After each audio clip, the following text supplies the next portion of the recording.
PhD में admission लेना था, एंट्रेंस टेस्ट की तैयारी कर रही थी कि मेरा एंट्रेंस टेस्ट होगा। 2-3 यूनिवर्सिटी में मैंने कर रखा था अप्लाई। क्यों इतना स्कोप दिख रहा है लोगों और क्यों आ रहे हैं बार बार एडमिशन लेने?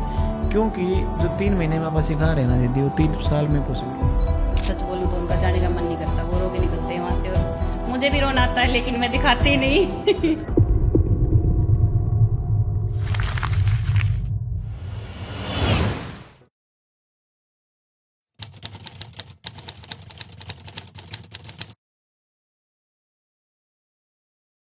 हाय, दिस इज रविंद्र शिवाच और आप देखना स्टार्ट कर चुके हैं टैलेंटेड रितु इंसान, जिसमें हम अपने स्टूडेंट्स के इंटरव्यू शूट करते हैं। उसी कड़ी में एक और इंटरव्यू आज हम शूट करेंगे। हमारी बहुत ही पुरानी स्टूडेंट, अक्टूबर 2023 बैच है इनका। जी हाँ, आपने सही सुना, अक्टूबर 2023 बैच से हैं। और अब आपके मन में सवाल आया होगा कि अब इतने सालों के बाद इंटरव्यू क्यों शूट करवा रहे हैं, लगभग 2.5 साल के बाद। तो मैं आपको बता दूं, ये कोई और नहीं, हमारी कैथल ब्रांच की ओनर है समता ढिल्लों। और अब ये सीरीज़ हम लेके आएंगे जिसमें हम अपने ब्रांच ओनर्स के एक्सपीरियंस को शेयर करेंगे, क्योंकि ये हर ब्रांच ओनर हमारा अपना स्टूडेंट है। तो कैसा उनका यहाँ पे रहा था और उसके बाद क्यों उन्होंने सोचा कि ब्रांच लिया, और अब ब्रांच पे कैसा माहौल है, क्योंकि अब वो ब्रांच पे स्टूडेंट नहीं है, ट्रेनर हैं, टीचर हैं। तो आइए इन्हीं से बात करते हैं, इनसे पूछते हैं। दीदी बताएं कैसा चल रहा है आपकी ब्रांच पे? बहुत अच्छा चल रहा है भैया। कहाँ पर है ब्रांच आपकी? कैथल ब्रांच है, कैथल ब्रांच, 6ठा बैच है हमारी ब्रांच में। 6ठा बैच। जब दीदी आप यहाँ पे पहली बार आए थे, हाँ जी। कैसे आप रितु मैम को जानने लगे, और जब आप यहाँ पे सीख के गए तो उस समय आपका क्या कॉन्फिडेंस लेवल था, अब क्या है? उसमें जब आप सीखने आए थे, आप स्टूडेंट थे और आप स्टूडेंटों को ट्रेनिंग दे रहे हैं, तो मैं उसमें डिफरेंसेस जानना चाह रहा हूँ, कितने ज़्यादा? भैया रितु मैम से मिली थी मैं 2023 में। एमएससी कर रही थी मैं सीबीएल यूनिवर्सिटी में। मेरा MSc सिलाई से कोई लेना देना ही नहीं था। एमएससी कौन से सब्जेक्ट से? ज्योग्राफी, एमएससी ज्योग्राफी की एमएससी थी। ज्योग्राफी कर रखे हाँ आपने? जी। फिर यहाँ क्यों आ गए फिर आप? आपके तो भाई भी पीएचडी कर चुके हैं ना? हाँ जी। ये हो काफ़ी गई, पढ़ा लिखा सबमिट हो परिवार है बेसिकली। इनके भाई भी पीएचडी पास आउट हैं, आपके भाभी भी शायद पीएचडी पास आउट है। मेरी भाभी भी पीएचडी में है अभी। बिल्कुल। और मेरे पापा फूड सप्लाई इंस्पेक्टर हैं। काफ़ी पढ़ा लिखा परिवार है जी। तो 2023 में इंस्टा मैंने डाउनलोड किया एमएससी के एग्ज़ाम के बाद, मेरी फ्रेंड के बोलने के बाद इंस्टा इंस्टॉल किया था, तभी से आने लगी रितु मैम मेरे इंस्टा पे। और उस टाइम मेरी सिस्टर आई हुई थी, सोनम जो इनकी सिस्टर है, बेसिकली जीन जीन ब्रांच की ओनर है। हाँ जी। उनको था इंटरेस्ट सिलाई में पहले भी, तो वो बोले कि कोई यूट्यूब पे ऐसे ऐसे सिखाती है। मैंने बोला कि वो कोई और नहीं है, भिवानी में ही है। तो मेरी सिस्टर बोली चल के आएंगे एक दिन, तो यूनिवर्सिटी से जल्दी आ जाना। तो मैं जल्दी आ गई, मेरे पापा के साथ आए थे। उस टाइम नीचे सैलून था, ऊपर ये था क्लासेस भी थी और प्रैक्टिस एरिया भी मेन था। बिल्डिंग थी जो पहले हाँ अभी जी। आप देखते होंगे 2 फ्लोर की बिल्डिंग है, उनकी बात कर रहे हैं आप। और रिसेप्शनिस्ट हमें मिली, उन्होंने डिटेल तो दे दी थी, फिर भी मेरी जिद थी कि मैं एक बार देखूं, फेस टू फेस मिलूं रितु मैम से। मेरे कई बार कहने के बावजूद वो लेके गए, फिर रितु मैम से मिले।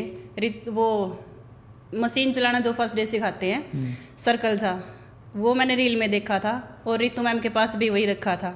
तो मैंने बोला कि मैंने ये आप सिलाई करते हुए देखा था, रील में देखा था।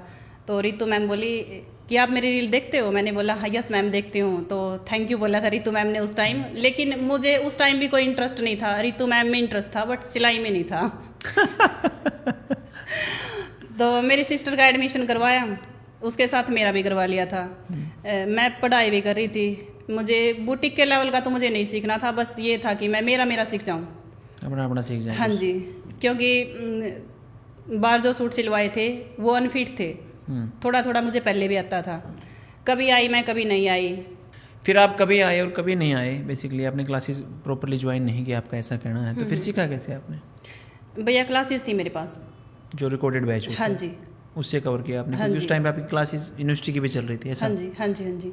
मैं सीख रही थी। उस टाइम सभी के डाउट क्लियर नहीं होते, जब तक हम प्रैक्टिस नहीं करेंगे तो डाउट पेंडिंग ही रहेंगे। क्योंकि उस टाइम तो मैं काम नहीं कर पाई, मेरी सिस्टर थी जो, उन्होंने स्टेप बाय स्टेप किया है, जो सिखाया था क्लासेस में, उनके डाउट क्लियर थे, लेकिन मैंने नहीं किया। और ब्लाउजेज़ का तो 1% भी इंटरेस्ट नहीं था, क्योंकि मुझे साड़ी डालनी भी नहीं आती। और मुझे बेसिकली जो कैथल ब्रांच के बच्चे अभी सुन रहे हैं बातें, ये समता दीदी बता रही हैं अक्टूबर 2023 की। कहीं सोचे अब भी इनको कुछ नहीं आता, अब ये 300 बच्चों को अकेले मैनेज करती हैं जी। क्योंकि ड्रेसेस डाल के मुझे चलना भी नहीं आता, सच बताऊं मैं, और साड़ी मुझे डालनी भी नहीं आती, और ब्लाउजेज़ का तो 1% भी मुझे शौक नहीं था। बस सिंपल पैंट और सूट सलवार या पैंट कमीज, यही मुझे डालना पसंद था। तो टाइम चला गया, क्लास देखी, वो घर रहने लगी मैं। उसके बाद मैंने काम किया। जब तक हम खुद काम नहीं करते, जब तक डाउट ही रहते हैं। बेसिकली आजकल मैं एक नई कहानी सुनाता हूँ, आपने भी सुनी होगी द अल्केमिस्ट वाली। बेसिकली जब तक हम सिर्फ थ्योरी में बिलीव करेंगे, देखेंगे और प्रैक्टिस नहीं करेंगे, तो मान के चलो थ्योरी पढ़ी ना पढ़ी बराबर है। हाँ जी। प्रैक्टिस जब तक हम नहीं करेंगे, मैं तो बच्चों को ये कहता हूँ कि तुम आओ और तुम ये सोचोगे कि 15-20 दिन, 30 दिन, 40 दिन के बाद मैं एक दिन कैची उठाऊंगी और ऐसे बिल्कुल सराटे से पहले दिन परफेक्ट, ऐसा कभी दिन नहीं आएगा। गलतियाँ करनी पड़ेंगी दीदी, और होपफुली आपने भी तभी सीखा हो जब गलती। क्लास में तो जब मैं लाइव क्लास लेती थी तो मुझे भी ऐसा लगता था हाँ सब कुछ समझ आ गया। सही है, आसान ही है बिल्कुल। हाँ, आसान है बिल्कुल। लेकिन जब फैब्रिक फोल्ड करके मार्किंग करने लगते हैं तो तब आता है नहीं ऐसा तो नहीं था, नहीं ऐसा तो नहीं था। तो फिर लगभग 3 महीने का जो कोर्स था, फिर आपने घर पे जाके वीडियोस के द्वारा उसको कंप्लीट किया। उसमें लगभग फिर कितना टाइम आपको लगा कंप्लीट करने में? भैया प्रॉपर टाइम तो मैंने नहीं दिया, सच बताऊं तो तब भी मैं पढ़ाई कर ही रही थी।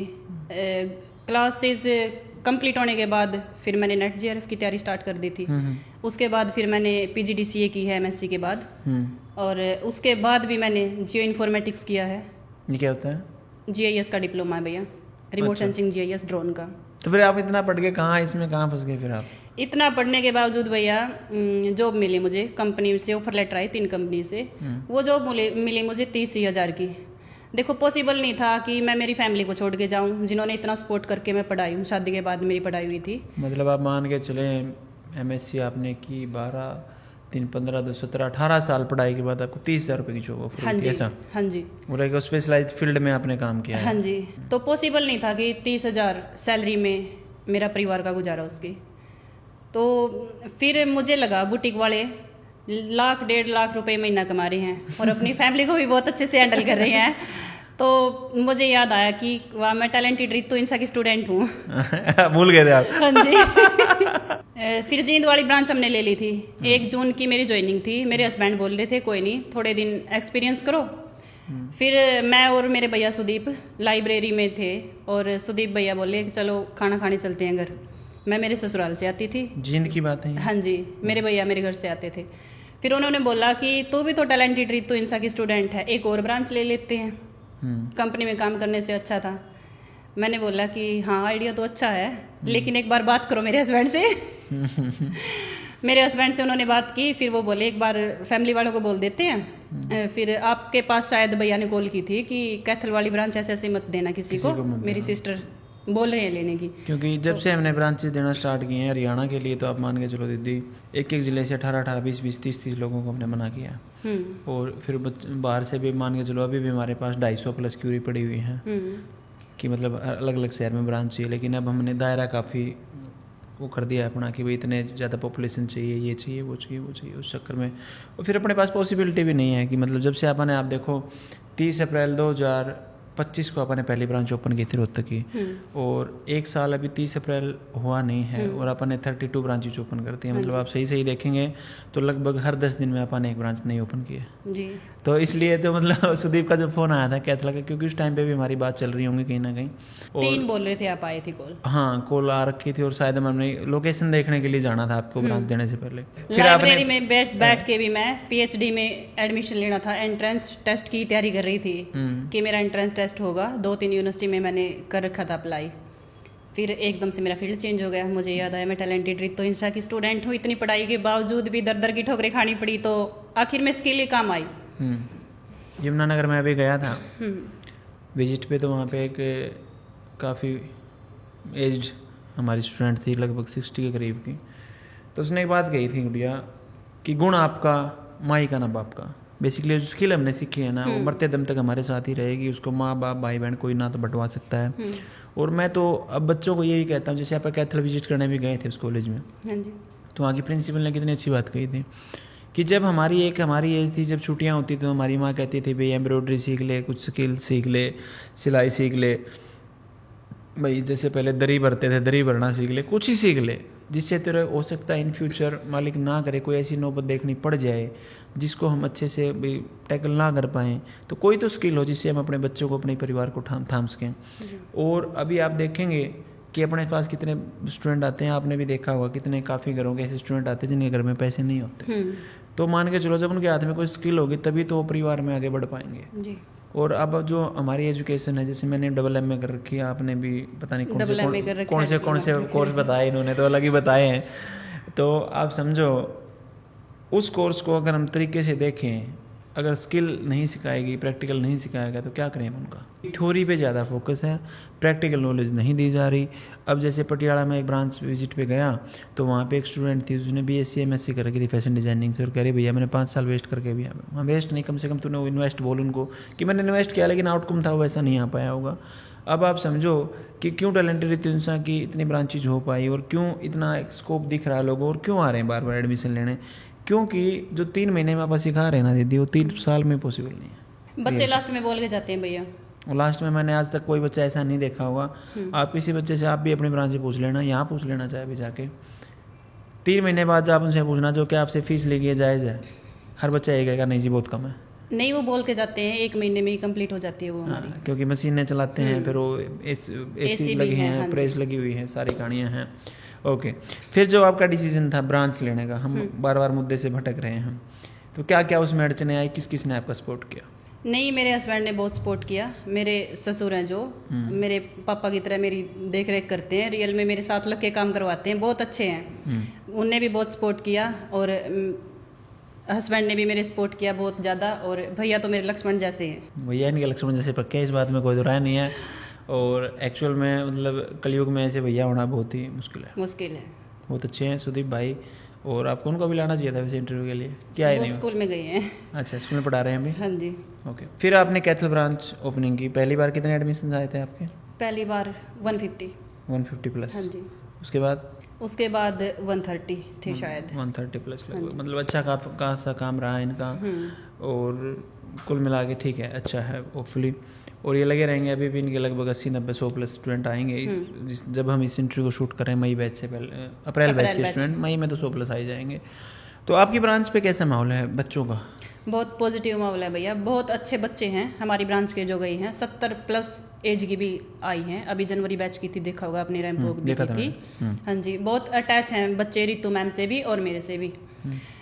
10-15 दिन स्टार्टिंग के तो ऐसा होता है कि वो थोड़ा कंफ्यूज होते हैं, जो उनको आता है ऑलमोस्ट वही आती हैं जिसको पहले से कुछ आता है।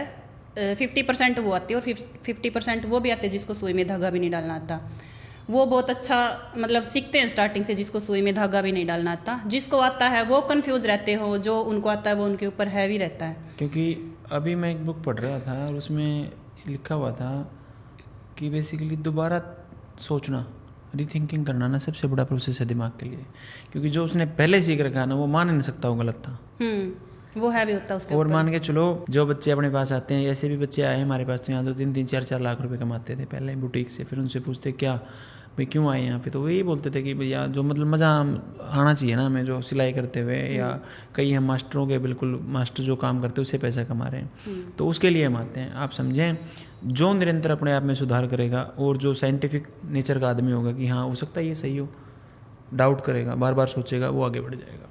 10-15 दिन तो थोड़े पजल रहते हैं, उसके बाद तो फिर बहुत ज़्यादा अटैच हो जाते हैं, फैमिली जैसा माहौल हो जाता है। और 3 महीने के बाद सच बोलूँ तो उनका जाने का मन नहीं करता, वो रो के निकलते हैं वहाँ से। और मुझे भी रोना आता है, लेकिन मैं दिखाती नहीं क्योंकि एक्चुअल में जहाँ पे हम रहते हैं ना, वहाँ पे दिल हलक जाता है जी, यार दोस्त बन जाते हैं, और डेली उनको स्कूल कॉलेज जैसी फीलिंग आती है। अब काफ़ी महिलाएं तो ऐसी होती हैं जो +2 के बाद कभी पढ़ी नहीं होगी, वो भी अपने पास आती हैं। और बोल के भी गई थी भैया कि मैंने कभी कॉलेज लाइफ नहीं जी, लेकिन यहाँ आने के बाद मेरा हर एक सपना पूरा हुआ है, कॉलेज लाइफ जी है मैंने। और एज ग्रुप भी आप देखें तो मतलब 17 से 16 से शुरू करके और 70-75 तक कोई गिनती नहीं है।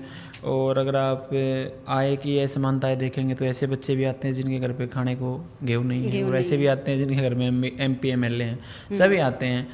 लेकिन मान के चलें कि जो लगातार लगे हुए हैं अपने ब्रांच के अंदर, और इस बेसिकली इस पॉडकास्ट का भी मेन इशू यही था कि मेरे को किसी ने ऐसा बोला था कि यार तुम लगातार ब्रांचेस ओपन कर रहे हो, हमें कभी सुनवाओ कि आपके ब्रांच ओनर्स का कैसा मतलब क्या बोलते हैं उसको, कैसा एक्सपीरियंस है आपकी ब्रांचेस को लेके, क्या कुछ 2 पैसे बचते भी हैं कि नहीं बचते, कि उन्हीं के पैसे लगवाते जा रहे हो कि क्या हो रहा है क्या नहीं हो रहा।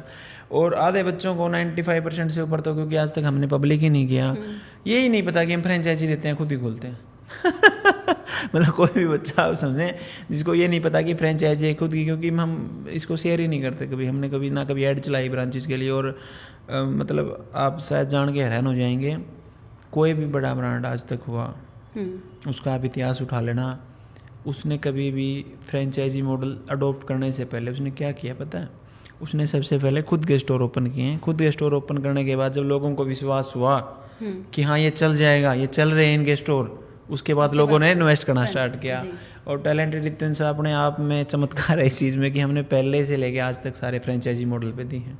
पहले दिन से इन्वेस्टमेंट मतलब हमारे स्टूडेंट्स ने की, और जो हमारा कमिटमेंट था कि जी हम स्टूडेंट्स को ही ब्रांच देंगे, स्टूडेंट्स के अलावा ब्रांच नहीं देंगे, जो टीचिंग स्टाफ होगा वो भी स्टूडेंट्स होगा, और कोशिश करते हैं रिसेप्शनिस्ट भी स्टूडेंट हों, है भी ऑलमोस्ट सभी जगह के रिसेप्शनिस्ट जो हमारे स्टूडेंट हों, सो दैट जिस बच्चे को ज़रूरत है उसको आगे बढ़ाया जा सके। ऐसा अगर मान के चलो कोई भी जो मेरे भाई बहन इस इंटरव्यू को सुन रहे हैं, इस पॉडकास्ट को सुन रहे हैं, अगर वो ये सोचते हैं, मान के चलो मैं ये सोचता आज से 1 साल पहले भी या उससे 2 साल पहले भी मेरे पास ऑफर था लगभग 184 शहरों में ब्रांचेज ओपन करने का, रातों रात 184 शहरों में ब्रांचेज होती, और अब तक मैं घर बैठ चुका होता क्योंकि वो चलती नहीं।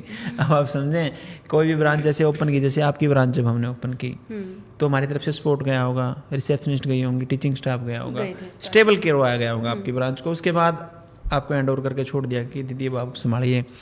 तो अब जब आपके जिम्मे है कैथल ब्रांच की, अब आप कैसे संभालते हैं? अब वो जिम्मेवारी आपकी होगी कि कल को एडमिशन हो 10 पे डिप करेंगे कि 200 पार जाएंगे, क्योंकि वो ब्रांच ओनर मान के चलिए, अगर आप जैसे आप कह रहे हैं कि स्टूडेंटों के साथ आपका लगाव बहुत अच्छा है और स्टूडेंटों को आप बहुत अच्छे लगते हैं, तो उसका एक कारण ये होगा कि बच्चे आपके पास रिपीट में आएंगे। लेकिन अगर आपके अंदर एरोगेंस आ गया और आप स्टूडेंटों से बात ही करके खुश नहीं होंगे, नहीं भैया, तो समस्या हो जाएगी। स्टूडेंट हमारे बहुत अच्छे हैं, वो भी बहुत कोशिश कर रहे हैं, स्टूडेंट ही एडमिशन लेके आ रहे हैं। हाँ होता है ऐसा, आप समझो ये वर्ड ऑफ माउथ पे चलता है, कोई मूवी हुई, कोई बिजनेस हुआ, कुछ भी हुआ, वर्ड ऑफ माउथ जिसका अच्छा है, पॉजिटिव है, वो चल जाएगा। जिसका word of mouth he negative हो गया, वो चाहे कितना ही पैसा पब्लिसिटी में लगाए, कुछ ही करे, फिर कैसे हो पाएगा? तो अंत में जिन लोगों ने ये कहा था कि ब्रांच ओनर्स के इंटरव्यू लो, तो वो ये भी जानना चाह रहे होंगे लगभग, मैं अपने मुंह से बताऊंगा तो खुद मुंह में मिट्ठू की भी हमारे ब्रांच ओनर इतना पैसा कमाते हैं, वो तो सही नहीं होगा। आप बताएं लगभग कितना पैसा आप कमा लेते हैं? भैया जो जॉब मिली थी उससे तो अच्छा ही कमाती होंगी, लेकिन पैसा कोई मायने नहीं रखता। महिला उत्थान को लेकर हम टैलेंटेड रितु इंसा से जुड़े थे, तो बहुत सारे स्टूडेंट पास आउट हो चुके हैं और बहुत अच्छे लेवल के बुटीक रन कर रहे हैं। बेसिकली दीदी का कहना ये है, जो कि आजकल मैं भी आजकल कह के आता हूँ, कि टैलेंटेड रितु इंसा इंस्टीट्यूट अब कोई इंस्टीट्यूट नहीं है, सोशल मूवमेंट बन चुका है।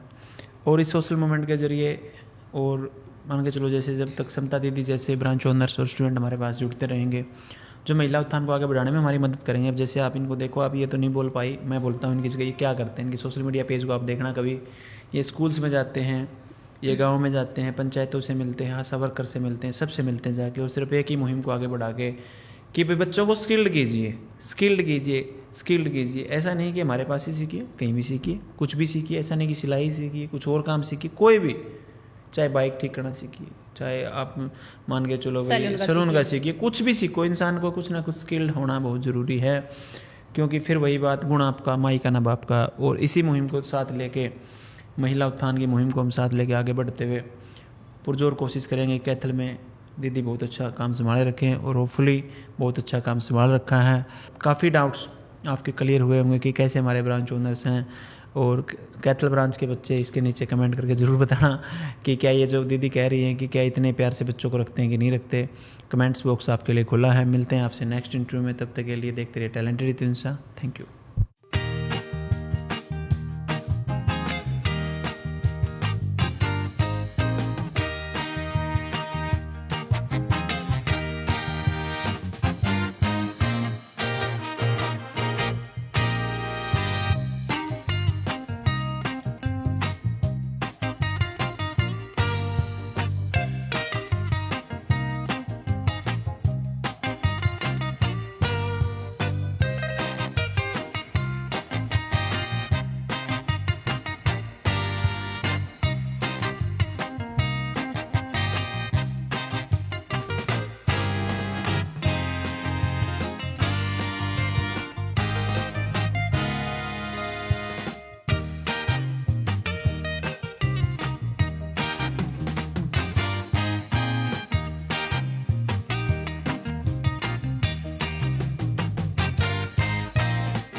महिला उत्थान की मुहिम को आगे बढ़ाने के लिए अब हम आपके शहर में भी अपनी ब्रांच खोल चुके हैं। यदि आप ऑफलाइन सीखना चाहते हैं तो आप हमारी ब्रांच पे जाकर एडमिशन ले सकते हैं। इन सभी शहरों में हमारी ब्रांच खुल चुकी है। अगर आप भी मुझसे स्टिचिंग सीखना चाहते हैं तो नीचे दिए गए बटन पर क्लिक करें, आपका ये पेज ओपन हो जाएगा। उसके बाद रजिस्ट्रेशन नाउ पर क्लिक करें, उसके बाद अपना नाम फिल करें, उसके बाद अपना नंबर इसमें फिल करें। इसके बाद आप अपना नज़दीकी सेंटर सिलेक्ट करें। जैसे कि आपका नज़दीकी सेंटर भिवानी है तो भिवानी सिलेक्ट करें। बहुत बढ़िया, आपका रजिस्ट्रेशन सक्सेसफुल हुआ। जल्द ही हमारी टीम आपसे कांटेक्ट करेगी। धन्यवाद।